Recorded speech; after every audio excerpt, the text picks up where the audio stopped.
जगभरात पिण्याच्या पाण्याचा प्रश्न अतिशय गंभीर झालाय। पुढच्या काळात पाण्याची अतिभीषण टंचाई निर्माण होण्याची शक्यता वर्तवण्यात येते। पिण्याच्या पाण्यासाठी युद्ध होण्याची शक्यता आहे। पिण्याच्या पाण्याअभावी माणूस तडफडून मरण्याची शक्यता नाकारता येत नाहीये। पाण्याची उधळपट्टी करत असाल तर तुमच्या पुढच्या पिढीला त्याची मोठी किंमत मोजावी लागणार आहे। त्यामुळे राहा खबरदार।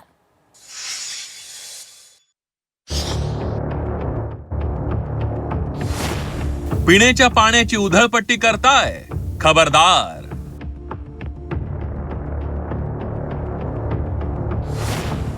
जगावर घोंगावतंय पाणी संकट।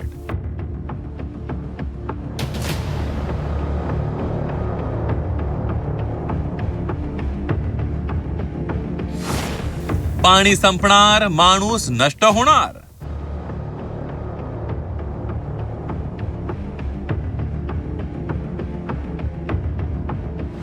पिण्याच्या पाण्याची उधळपट्टी करत असाल तर थांबा, कारण आता तुम्ही जे पाणी वाया घालवताय त्या पाण्यासाठी तुम्हाला वणवण करावी लागणार आहे। संयुक्त राष्ट्रांसाठी इक्वेडक्ट या संस्थेने तयार केलेल्या एका अहवालानुसार भारतात पिण्याच्या पाण्याची तीव्र टंचाई आहे। देशाला आणि देशातल्या अनेक महानगरांना तीव्र पाणी टंचाईचा सामना यापुढच्या काळात करावा लागणार आहे। भारतातल्या दिल्ली, चेन्नई, बंगळुरू, हैदराबाद, जयपूर, इंदूर, बडोदा, श्रीनगर, राजकोट या शहरांमधील पाणी समस्या तीव्र झाली असून पुढच्या काळात यातल्या काही शहरांमधील लोकांना स्थलांतर करण्याची वेळ येऊ शकते असं तज्ञ सांगतात।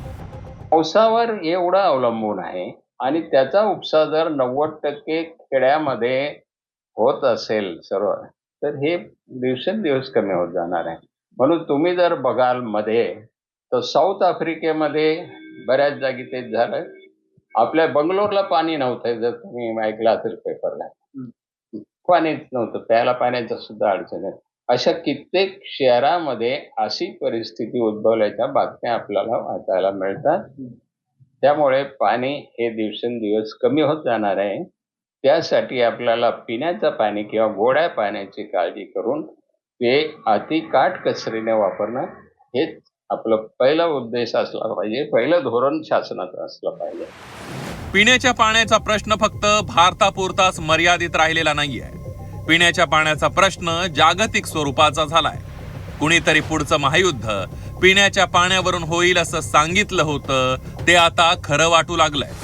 पिण्याच्या पाण्याची समस्या Bharat, Bahrain, Cyprus, Kuwait, Lebanon, Oman, Qatar, UAE, Saudi Arabia, Israel यासह जगातील 25 देशांमध्ये पाणी प्रश्न गंभीर आहे। 25 देशांच्या यादीत भारत 24व्या स्थानी आहे। जगातील 110 कोटी लोक भीषण पाणी टंचाईचा सामना करतायत। जगात पिण्याचं पाणी मुबलक होतं, पण मानवाच्या हव्यासापायी पृथ्वीवरील पिण्याचं पाणी कमी होऊ लागलंय। पिण्याच्या पाण्याच्या वाढत्या टंचाईला अनेक कारणं असल्याचं तज्ञ सांगतात। वेगानं वाढणारं शहरीकरण, पाण्याचं ढिसाळ व्यवस्थापन, पिकांसाठी पिण्याच्या पाण्याचा बेसुमार उपसा, वातावरण बदल, बदललेलं पावसाचं वेळापत्रक, पाणी पुरवठा उपाययोजनांचा अभाव, नदी, तलाव, सरोवरांचं वेगानं झालेलं प्रदूषण या कारणांमुळे भारतासह जग तीव्र पाणी टंचाईच्या उंबरड्यावर उभं राहिलंय।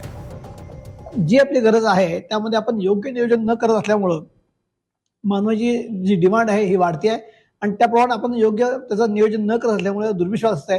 भारतातला चेन्नई असेल, दिल्ली असेल किंवा बेंगलोर ही मोठी मोठी महानगरे जे आहेत हे देखील येत्या काळामध्ये त्याच्याकरता दुर्भिक्ष त्या ठिकाणी लाभ म्हणजे मोठं होईल। जल ही कल है अशी एक संकल्पना आहे आणि आता ती राबवायची वेळ आली आहे। आज चेन्नई, बंगळुरूमध्ये भीषण पाणी समस्या आहे। ही वेळ तुमच्यावरही येण्याची शक्यता आहे, कारण आजही मराठवाड्यातल्या संभाजीनगर, लातूर, जालना या शहरांमध्ये 4 ते 8 दिवसाआड पाणी पुरवठा होतोय। त्यामुळे हीच वेळ आहे जागं होण्याची।